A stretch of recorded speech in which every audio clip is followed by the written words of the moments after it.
तो okay buddies, episode की starting में रेमलिन को दिखाया जाता है जिसने रूडो का फेस पेंट कर दिया होता है, वो भी एक क्लाउन की तरह। रेमलिन इंजन से कहती है कि वो यहाँ पे क्या ड्रॉ करवाने आए हैं, लेकिन रूडो यहाँ पे गुस्सा हो रहा होता है रेमलिन के ऊपर क्योंकि रेमलिन ने इतना अजीब फेस पेंट किया है रूडो के फेस पर। लेकिन रेमलिन उसको देखकर बस हंस रही होती है और ये चीज देख के रूडो और भी ज्यादा गुस्सा हो जाता है। इंजन मेयर से कहता है कि उसको ये बात अब समझ आ चुकी है कि कैसा पर्सन स्पेल कास्टर बनता है, क्योंकि रेमलिन जो है वो बिल्कुल गॉब की तरह ही है। बट रेमलिन अब यहाँ पे फिर से खुद को इंट्रोड्यूस करते हुए बताती है कि उसको ये आशा है कि वो अच्छे से काम करेगी। इंजन मेयर से पूछता है कि वैसे कितने सारे स्पेल कास्टर अभी तक हो चुके हैं। मेयर कहता है कि उसको एग्जैक्टली नहीं पता, लेकिन जो रेमलिन है वो 6 नंबर की स्पेल कास्टर है। मेयर ये भी कहता है कि आर्टिस्ट अपने बारे में लिख कर नहीं बताते, वो अपने बारे में आर्ट के थ्रू बताते हैं। अब रेमलिन बताती है कि उसकी पावर तब तक काम नहीं करेगी जब तक सामने वाले की परमिशन ना हो।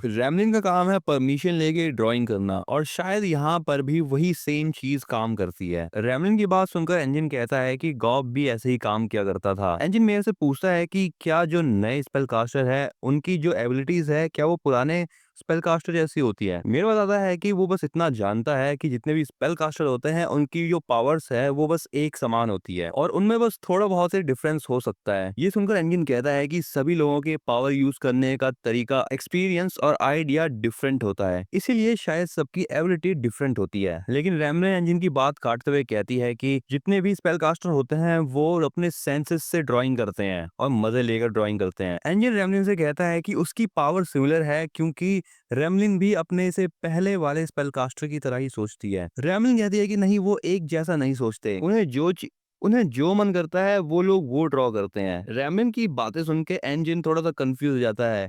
मेयर एंजिन में समझाते हुए कहता है कि उसको ज्यादा बातें नहीं करनी चाहिए। अगले सीन में अब रूडो अपने ऊपर के कपड़े उतार लेता है। रेमलिन रूडो से कहती है, तो तुम चाहते हो कि तुम्हारी बॉडी एक मेजर हिट को संभाल ले। ये कहने के बाद वो अपने पेन को एक टैटू करने वाले ब्रश में बदल लेती है। ये चीज देखकर एंजिन चौंक जाता है और वो रेमलिन से कहता है, तुम टैटू क्यों बना रही हो। रेमलिन बताती है कि वो एक कूल टैटू बनाना चाह रही थी, इसलिए उसका इंस्ट्रूमेंट इस शेप का बन गया। ये चीज देखकर एंजिन शॉक हो जाता है क्योंकि वो एक स्पेल कास्ट भी कर सकती है और जो मन चाहे वो टूल भी बना सकती है। अब एंजिन की बात सुनने के बाद रेमलिन कहती है कि वो अब एक टैटू नहीं बनाने वाली।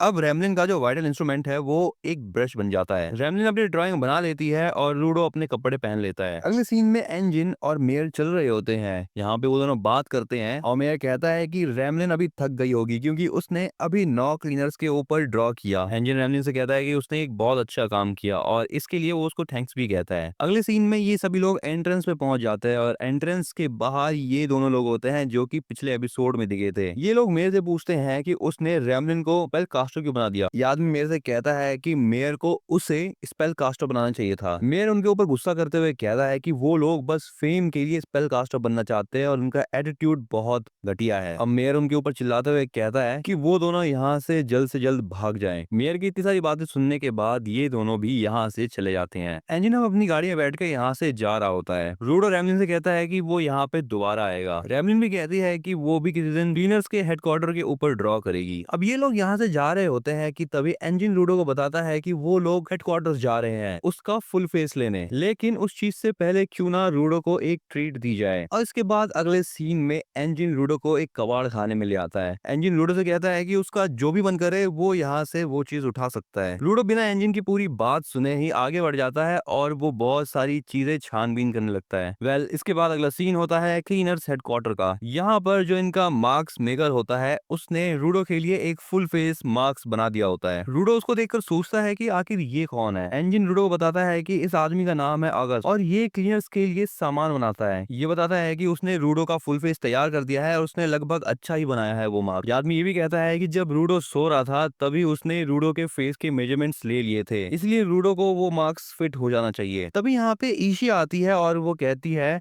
कि शांत हो जाओ भाई। एंड इस चीज से पता चलता है कि ये दोनों भाई बहन हैं। क्लीनर सब वहां से जाने लगते हैं। तभी इंजन रूडो कहता है कि वो अपना चोकर उतारे। रूडो ऐसे ही करता है और वो देखता है कि सभी लोग अपने अंगूठे को काट रहे हैं और खून निकाल रहे हैं उसमें से। एंड इसके बाद वो सभी लोग उसके चोकर पर अपना ब्लड लगा देते हैं। इंजन उसको बताता है कि ये चोकर एक कम्युनिकेटर की तरह है, वो इस चीज के थ्रू उन सभी लोगों से बात कर सकता है जिन जिन लोगों ने इसके ऊपर अपना ब्लड लगाया है। रूडो इस चीज को सुनकर कहता है, तो ये मतलब है कि सभी लोग लोग इस चीज को अपने गर्दन में पहन के रखते हैं। रूडो को ये चीज समझ नहीं आती कि आखिर ये कैसी टेक्नोलॉजी है। अब ये सभी लोग रूडो को देखकर कुछ ऐसा लुक देते हुए कहते हैं, लूडो अब हमें तुम्हारा ब्लड चाहिए। अब यहाँ पर ये सभी लोग फाइनली जाने लगते हैं नो मैन लैंड उस औरत को ढूंढने के लिए। एंजन लूडो से कहता है, तुम्हें लगता तुमने कुछ ज्यादा ही सामान उठा लिया है फालतू का, क्योंकि उन सभी लोगों को एक पॉइंट के बाद चलना भी होगा। अब ये लोग पहुंच जाते हैं पेंटा डिजर्ट नो मैन लैंड में। टैम्सी नीचे उतरता है और वो जांचता है कि क्या ये चीज सैंड है, लेकिन वो कहता है कि ये सैंड नहीं है, ये कचरा है जो कि धूल बन चुकी है। तब यहाँ पे एक ट्रैश बीस्ट आता है। एंजिन उसको दूर से ही देख लेता है। एंजिन कहता है कि उसको ये रिपोर्ट मिली है कि जिस औरत को वो ढूंढ रहे हैं वो यहीं पर ही आसपास रहती। लूडो अब यहाँ पे आगे बढ़ता है उस ट्रैश बीस्ट के साथ फाइट करने के लिए। लूडो याद करता है कि उसको बताया गया था कि सबसे पहले उसको हाफ मास्क पहनना पड़ेगा, देन उसके बाद उसे अपने मास्क को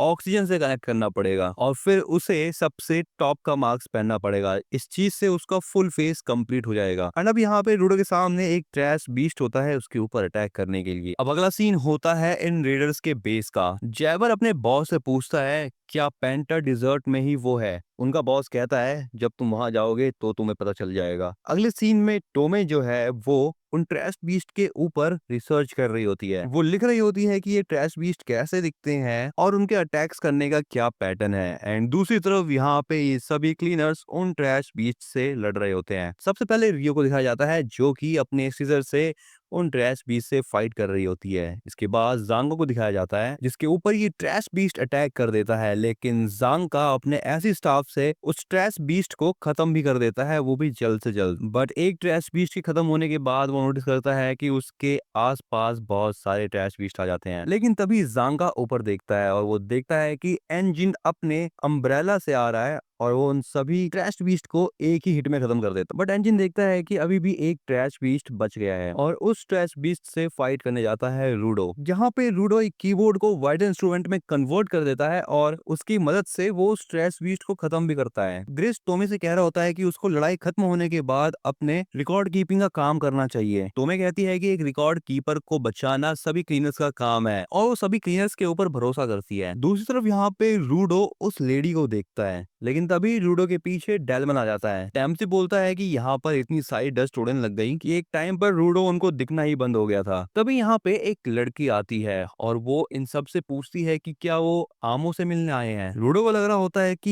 यही वो लेडी है जिससे वो सभी मिलने आए हैं। सांगा कहता है इतनी आसानी से तो वो लेडी नहीं मिल सकती, लेकिन रियो उस लड़की को आवाज लगाकर पूछने लगती है कि क्या वही वो लेडी है जो ऊपर से स्फेराइड्स को गिरते हुए देखती है। वो लड़की कहती है हाँ वो वही है। ये लड़की कहती है कि यहाँ पे ज्यादा देर तक रहना सही नहीं है, इसलिए उन्हें सबसे पहले आमो के घर जाना चाहिए और वहां बैठ के बात करनी चाहिए। रियो एंजिन से कहती है कि वो उससे और भी ज्यादा क्वेश्चन पूछना चाहती है क्योंकि इतने आसानी से इसके ऊपर भरोसा करना सही नहीं है। एंजिन कहता है कि नहीं, उन सभी को चलना चाहिए फिलहाल, क्योंकि अगर वो कुछ भी प्लानिंग कर रही होगी ऐसा वैसा तो बात करके एंजिन सब सुलझा लेगा। वेल इसी के साथ बड़ी यहाँ पर ये एपिसोड था एंड। तुम्हें अगले एपिसोड को देखने के लिए इस चैनल को सब्सक्राइब करना होगा, इस वीडियो को लाइक करना होगा और मैं मिलता हूँ तुमको अगले एपिसोड में।